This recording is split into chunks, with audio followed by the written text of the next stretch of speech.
Dan kita langsung saja bergabung ke konferensi pers Gubernur Bank Indonesia Peri Warjio tentang perkembangan ekonomi Indonesia di tengah pandemi COVID-19.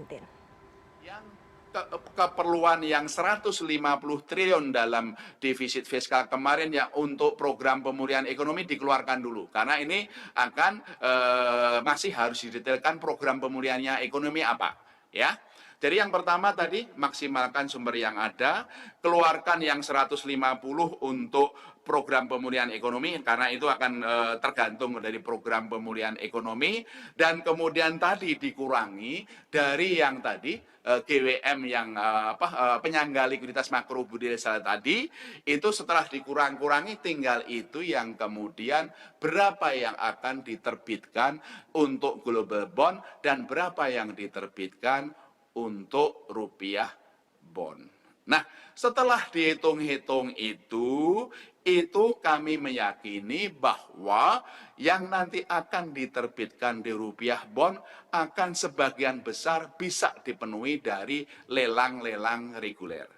Setelah dikurangi tadi, kami menghitung bahwa yang diterbitkan melalui rupiah bond akan sebagian besar dipenuhi melalui lelang-lelang reguler.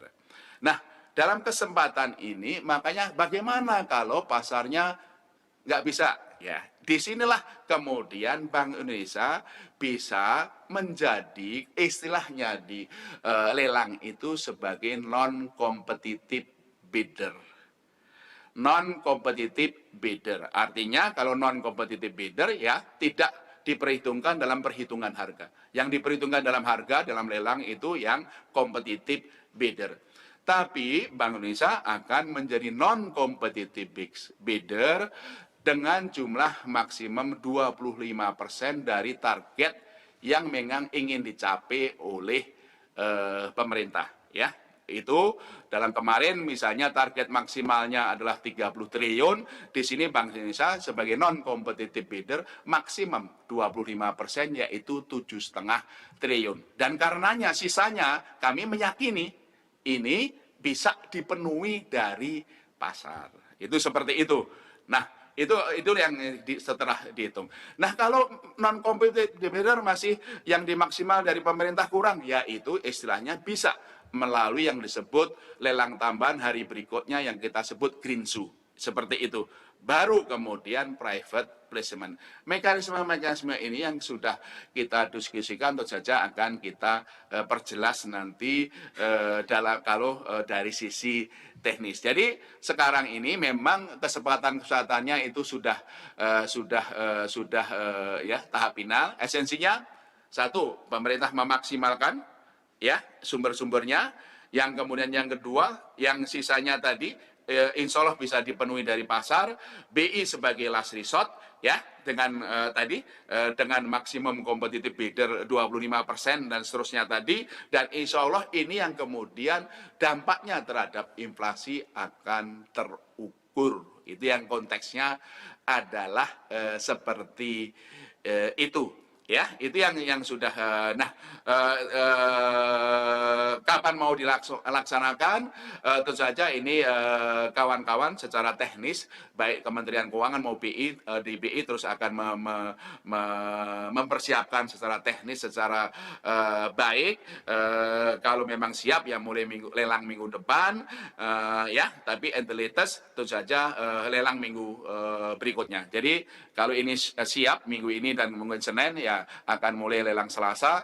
Kalau memang itu perlu ada kesiapan teknis lebih lanjut, latestnya paling lambat pada lelang pada minggu berikutnya. Saya kira ini yang 4 hal yang ingin saya sampaikan di kesempatan siang ini.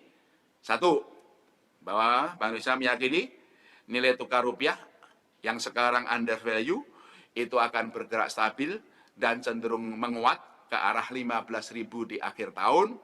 Kedua, defisit transaksi berjalan akan jauh lebih rendah dari perkiraan sebelumnya 2,5 sampai 3% PDB. Di triwulan 1 perkiraan kami akan lebih rendah dari 1,5% dari PDB.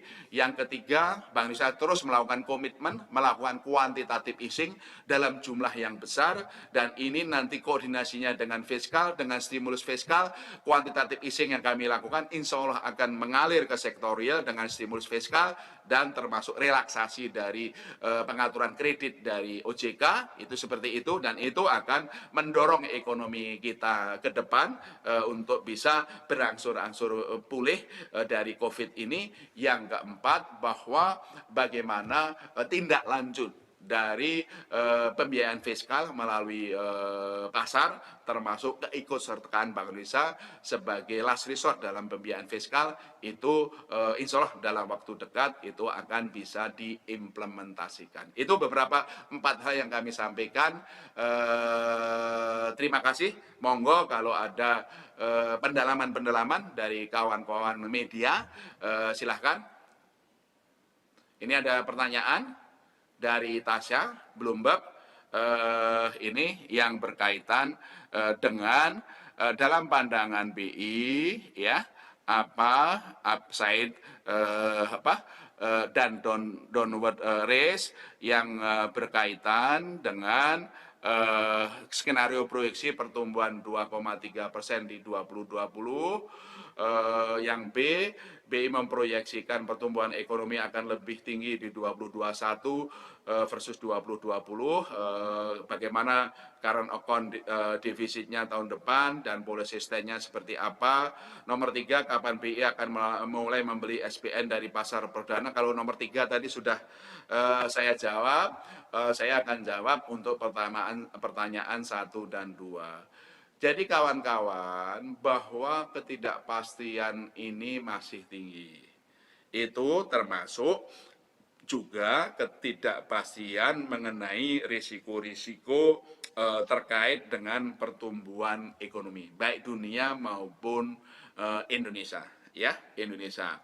Ya, kemarin kita mendengar IMF forecast-nya ekonomi global tahun ini akan minus 3%. Padahal sebelumnya diberikan 3,3%. Itu seperti itu. Tapi tahun depan pertumbuhan ekonomi yang semula diperkirakan 3,4% akan naik menjadi 5,8%. Itu sesuai dengan pola V-shape ya, COVID ini. Dampaknya terutama di triwulan 1, 2, dan 3 kemudian recover dan akan tumbuh lebih tinggi di tahun 2021. Tapi kan juga sejumlah lembaga lain juga mempunyai perkiraan-perkiraan itu. Dan kalau kita bandingkan perkiraan dari berbagai lembaga, apakah IMF, kemudian sejumlah lembaga-lembaga internasional yang lain, maupun juga lembaga-lembaga untuk investment bank atau di lembaga-lembaga riset dari pengelola dana-dana terbesar itu kan sangat bervariasi. Tapi semuanya mengarah, kalau arahnya sih sama ya, hampir sama, bahwa ekonomi dunia dan nanti implikasinya terhadap Indonesia juga seperti itu akan menurun khususnya di triwulan 2 dan 3. Itu seperti itu. Tapi kemudian berangsur-angsur naik ya, bukan pulih ya, akan berangsur-angsur naik itu mulai triwulan 4 dan kemudian tumbuh tinggi di tahun depan. Itu polanya adalah seperti itu. Saya bandingkan misalnya kalau Moody's ya, Moody's itu memperkirakan pertumbuhan ekonomi global tahun ini minusnya adalah minus 0,5. Ya, minus 0,5. Memang tahun depan naiknya tidak setinggi yang IMF, naiknya kalau Moody's memperkirakan 3,2%. Tapi juga ada sejumlah lembaga, misalnya kalau kita lihat beberapa lembaga untuk investment banking, ada yang memperkirakan tahun ini minusnya 1,7, tahun depan naiknya 5,8. Jadi ini memang menunjukkan ketidakpastian ini, menunjukkan kenapa proyeksi antar satu lembaga ke lembaga lain itu perbedaannya besar. Itu seperti itu. Nah, oleh karena itu, makanya waktu kami melakukan koordinasi Kementerian Keuangan, Bank Indonesia, OJK, dan LPS, waktu melakukan koordinasi itu, waktu itu sudah disampaikan oleh Bu Menteri Keuangan, ingat waktu konferensi pers 3 April. Waktu itu ada skenario berat dan skenario sangat berat. Itu seperti itu. Waktu itu skenario beratnya adalah 2,3% pertumbuhan ekonomi kita, skenario sangat beratnya kalau tidak salah adalah minus 0,4. Kalau kita tidak melakukan apa-apa. Gitu loh, skenario itu bukan proyeksi. Skenario itu adalah what if skenario. Oleh karena itu, dengan skenario-skenario itu kami membahas bagaimana supaya kita bisa mengarah kepada skenario berat, bukan skenario sangat berat. Ya, sekali lagi, dengan policy-policy itu yang terkoordinasi erat itu kita mengarah supaya skenario-nya lebih kepada skenario berat, yaitu pertumbuhannya 2,3%. Tidak ke minus 0,4. Itu seperti itu. Nah, karena itu yang skenario 2,3 itu adalah proyeksi pertumbuhan, menjadi proyeksi pertumbuhan 2,3% yang menjadi pembahasan bersama. Apakah pemerintah, BI, OJK, dan LPS. Itu menjadi proyeksi bersama pertumbuhan 2,3% di 2020. Ya, seperti itu. Dan tentu saja kita mencurahkan segala koordinasi bagaimana stimulus fiskalnya bisa lebih cepat supaya memang bisa 2,3% ini bisa dicapai. Bagaimana kuantitatif easingnya Bank Indonesia bisa lebih cepat. Itu yang kita lakukan secara bersama. Bagaimana restrukturisasi kreditnya OJK bisa lebih cepat. Itu adalah policy-policy yang memang kita diskusikan agar kita bisa mencapai tadi proyeksi pertumbuhan 2,3%. Tapi tentu saja kami akan terus memonitor perkembangan dari waktu ke waktu, lalu dinamikanya sangat tinggi. Dan karena itu tentu saja pada waktunya melihat dinamika ini, tentu saja kami akan bertemu kemudian melakukan assessment kembali. Nah, pada waktu konferensi pers itu dengan proyeksi pertumbuhan 2,3%, pola kuartalannya seperti apa? Dulu kan sudah disampaikan, pola kuartalannya seperti apa? Pola kuartalannya yang sudah disampaikan waktu itu, ini menjadi suatu proyeksi bersama, di mana triwulan 1 itu 4,7%, triwulan 2 1,1%, triwulan 3 1,3%, triwulan 4 2,4%. Yaitu yang tadi ya. Saya ulangi, 4,7% triwulan 1, 1,1% triwulan 2, 1,3% di kuartal 3, 2,4% di triwulan 4. Ya, itu sehingga secara keseluruhan 2,3%. Dan ini tentu saja kami akan pantau secara terus-menerus, kan kita lihat. Ya, memang IMF memproyeksinya minus 2, ya. Tapi kan kita melihat bagaimana langkah-langkahnya stimulus fiskal di Amerika, di Eropa, berbagai negara. Bagaimana langkah-langkah stimulus moneter di berbagai negara, apakah Fed, apakah ECB, ya maupun yang lain. Bagaimana juga langkah-langkah pencegahan COVID-19 kami pantau bahwa Amerika akan mulai kemudian membuka ekonominya. Jerman juga mulai akan membolehkan toko-toko mulai buka, ya, dan kemudian di berbagai negara juga akan, ini kan terus berkembang. Nah, itu yang kemudian akan menakar proyeksi-proyeksinya dan kemudian menempuh langkah-langkah lanjutan yang terus ditempuh. Nah, bagaimana karena kondisi tahun depan? Ingat bahwa dampak dari COVID itu memang triwulan 2, triwulan 3 dan berangsur-angsur naik di triwulan 4. Baru kemudian di triwulan di tahun depan. Tentu saja ya kami kan sudah punya garis kebijakan. Karena account defisit akan dipelihara aman 2,5 sampai 3%. Tapi dengan perkembangan ini dan tahun ini ya triwulan ini aja di bawah 1,5%, ada kemungkinan tahun depan current account deficit-nya tidak akan mencapai 2,5 sampai 3%. Ya, dengan melihat ini kami melihat bahwa current account deficit tahun ini akan rendah, jauh lebih rendah dari 2,5 sampai 3%. Tahun depan juga kemungkinan akan lebih rendah dari 2,5 sampai 3% dari PDB. Itulah itu yang dapat kami sampaikan untuk pertanyaan Tasya. Ada lagi yang berikutnya? Nomor 4 ini dari Tabita Reuters. Maaf Tabita, tempo hari waktu press conference itu ternyata pertanyaan Tabita saya tanya ke kawan-kawan Departemen Komunikasi, masuknya itu sudah pada saat penutupan, sehingga maaf kalau waktu itu tidak sempat dijawab, tapi kan saya janji jawab loh yang bener loh nanti di briefing selanjutnya. Nah, Tabita menanyakan, IMF menyatakan dunia memasuki resesi, senada dengan itu Menteri Keuangan juga mengatakan ada risikonya terjadi resesi.